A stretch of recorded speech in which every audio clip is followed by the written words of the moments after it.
The Mouse and the Star. Once upon a time there lived two mice, Piff and his girlfriend Puff. They were the best friends in the whole wide world. One evening they were playing together in the yard and dreaming, looking at the bright stars, although it was already time for them to go to bed. And Puff suddenly said, "Piff, if you would get me one of those bright stars from the sky, then I would know for sure that you and I are the best friends in the whole world." "Okay," said Piff. "I'll get you a star." Piff didn't know how he could do it, but he really wanted to be Puff's best friend, and he immediately ran to get the star. "Where are you going?" Puff called, but Piff was already too far to hear her. So Puff sat a little longer on the porch, got up, and went home. And Piff ran to the tallest tree he knew and began to climb it. He thought that if he could get to the very top, he would reach the stars and, of course, take one for Puff. The ground was getting farther and farther, and the mouse was already scared to look down. But he didn't have to. Instead, he looked at the sky, which was getting closer and closer. When Piff got tired, he rested a little on a branch and then continued on his way. The wind was getting stronger and the weather was becoming worse.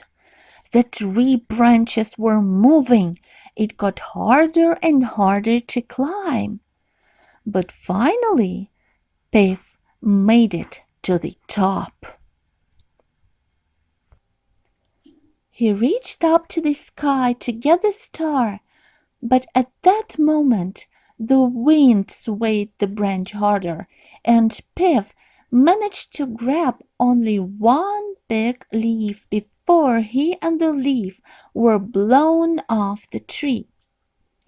The wind picked up the leaf and carried it away, and the mouse climbed up and sat on top of it. This way they flew up and down through the air. Piff was holding on to this large green leaf with his little claws and flew until he landed on the roof of a house. Piff came to his senses and looked around. The stars were as far away as before. "It didn't work," thought Piff, "but okay. I'll go down from this roof and once again I will climb the tallest tree. I'll hold on tight and get the star." Piff started looking down, wondering how it would be better to descend, but suddenly a rustle nearby alerted him. Piff turned around and saw a cat, a big ginger cat sitting very close to him. Preoccupied with his thoughts, the mouse didn't notice the danger, and now it was too late to run. Piff held up the leaf he was flying on, desperately trying to hide behind it. "Who are you?" asked the cat. "I am Piff, a mouse," the mouse answered in a trembling voice. "Nonsense! You probably are a bat." "I don't think so," Piff replied. "How do you explain then that I saw you flying? I am a cat, and I know everything about mice. Mice can't fly. I wanted to get a star from the sky, but I couldn't, Piff answered sadly. and now you're going to eat me up, and I will certainly not get the star in that case. And I wanted so much to give it to Path. The mouse sighed. Don't be sad, said the cat. I wanted you up. I don't eat bats. They are not tasty at all. I do catch mice sometimes, though, but only when my humans ask me to. I am very well fed in this house, so I don't need to eat mice. Tell me then, Biff asked. He felt much better now. how can I get a star from the sky? I only need a small one, but I really need it. The cat looked at the mouse and laughed. What a silly bat you are. It's impossible to get a star from the sky. I sit on the roof every night and know all about stars. No one can reach them. Tears filled the mouse's eyes. He looked up at the sky and began to cry. Don't cry, said the cat. I know everything about stars, and I know that they sometimes fall down from the sky. And if they fall, they surely can be found somewhere. Where do they fall? The mouse stopped crying and looked at the cat. I can see from the roof that most often they fall there over the sea. You fly to the sea, sit on the shore, and when the star falls, you may be able to find it in the water. Thank you, The mouse squeaked happily. He slid down a drain pipe and ran to the sea through the dark streets of the night town as fast as he could. Soon enough, Piff was sitting on the shore, looking at the sky and waiting. The wind stopped blowing, and the sea became calm. The stars were shining happily in the deep, dark sky. How far away are you, dear stars? Thought Piff. How can I get at least one? And then, suddenly, a small star flashed across the dark sky like a firefly falling down and disappeared somewhere over the sea. It happened so quickly that Piff barely had time to notice, but he had really good eyes and saw exactly where the star could fall. And without hesitation, he dived into the water and began to swim towards that place. It was even darker in the sea than on the shore. Biff swam for a long time. He was searching but couldn't see anything. Every once in a while he emerged to breathe and again dived into the water. And suddenly Biff saw a faint light below. He dived deeper and was able to find what attracted his attention. It was a tiny ball of light. So this is what you look like, little star, thought Piff. He took the shiny object, swam back, and sat down on the shore to dry and rest with the star in his hand. I'll take you to Path, and we'll be best friends forever. But then suddenly something happened. The star began to fade, Its light became dimmer and dimmer, and it was not sparkling any more. Pif looked at his palm in surprise. "What's the matter with you, little star?" Pif asked, as if the star could talk. Of course no one answered him, and then Pif thought, "What if stars can only live in the sky, like fish can only live in the sea? Then it must be urgently returned home, otherwise it could die." But how? Pif looked around and saw a high cliff just above the sea. "From there I could throw it up to the sky," thought Pif, and ran there. Finally, he reached the top of the cliff. Everything looked so beautiful from there. The lights of the town, the huge sea, and the sky appeared even bigger. Pif looked around. He had never seen anything like that.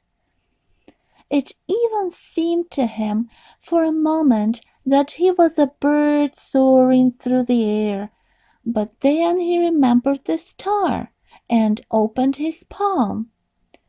The star was very dim.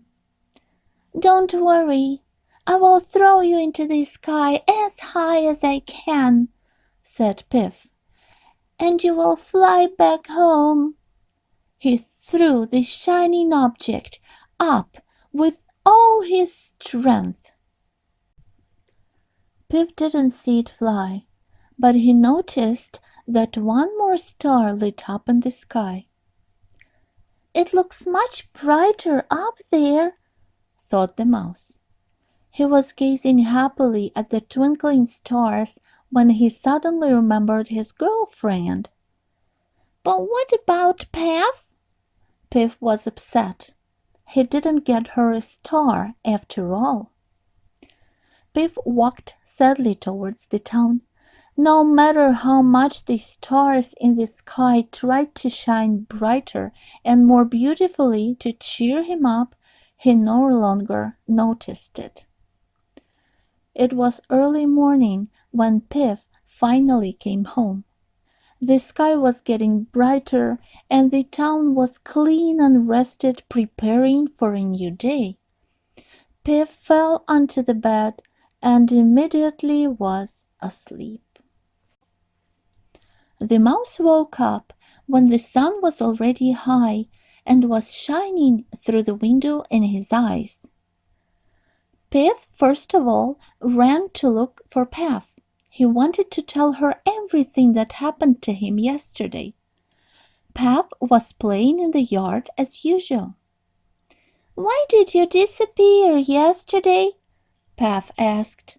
"I was looking for you, but you were nowhere to be found."